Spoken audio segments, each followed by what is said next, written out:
Have you ever heard of Cactus Feeders, the world's largest cattle feedlot located in the vast state of Texas, USA? This agribusiness giant has the capacity to house over 1 million head of cattle and is operated by one of the largest companies in the animal feed industry.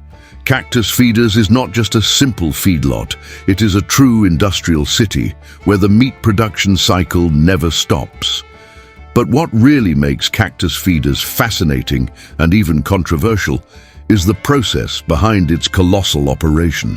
The company uses cutting-edge technology to ensure efficiency and maximize profits. However, what few know is that behind all this greatness, there is a secret that many prefer not to reveal. The implications this operational model has on animal welfare, the environment, and long-term sustainability. Today, on Celebrity's Farm, we'll explore together what really happens in the world's largest cattle feedlot.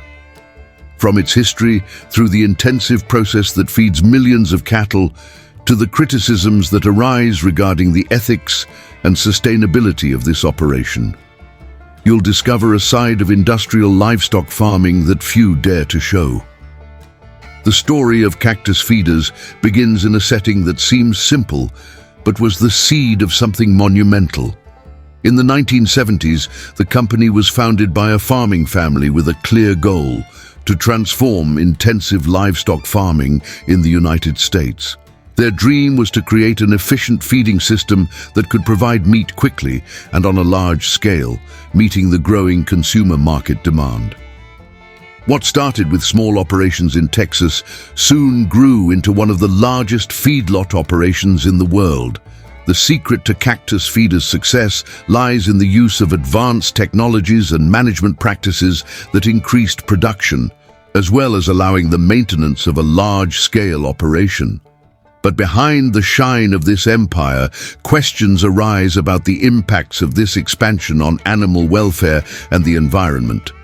Over the years, Cactus Feeders evolved from a small farm into a business model that was copied by other large producers, turning cattle confinement into a massive industry.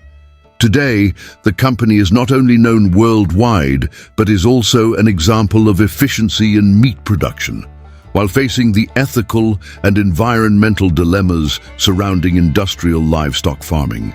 At Cactus Feeders, the operation is not just about quantity, but also about efficiency and technology applied at every stage of the process. Every detail, from feeding the cattle to monitoring their health, is carefully controlled. The company uses an automated feeding system where rations are formulated based on the cattle's nutritional needs at each growth stage. This ensures rapid and consistent weight gain, which is essential for maintaining high production. But what many don't know is that this level of intensification involves a series of practices that have deep implications.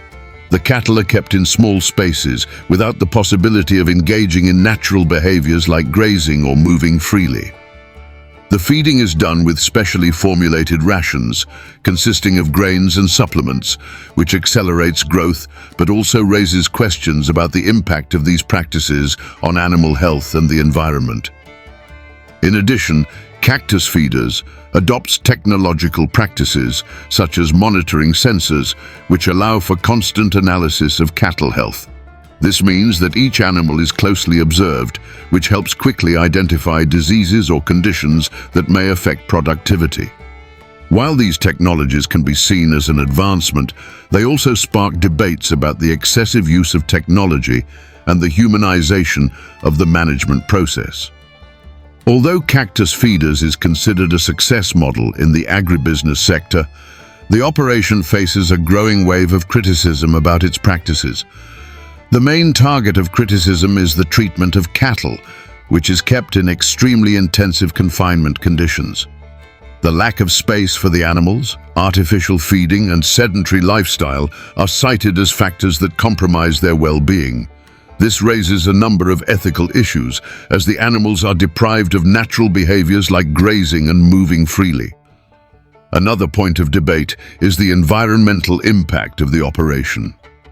Cactus Feeders, like other large cattle feedlots, is frequently accused of contributing to greenhouse gas emissions, as well as consuming large amounts of water and grains. With the growing global concern about climate change, many organizations and activists question the sustainability of this production model. While the company defends its practices as necessary to ensure large-scale meat production, many believe that more sustainable and humane alternatives need to be explored.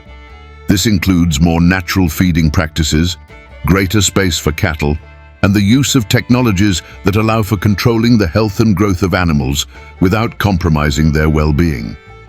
But, with increasing pressure, will Cactus Feeders change its practices or continue defending its model as efficient? The future of Cactus Feeders, like that of other large feedlot operations, is at a turning point.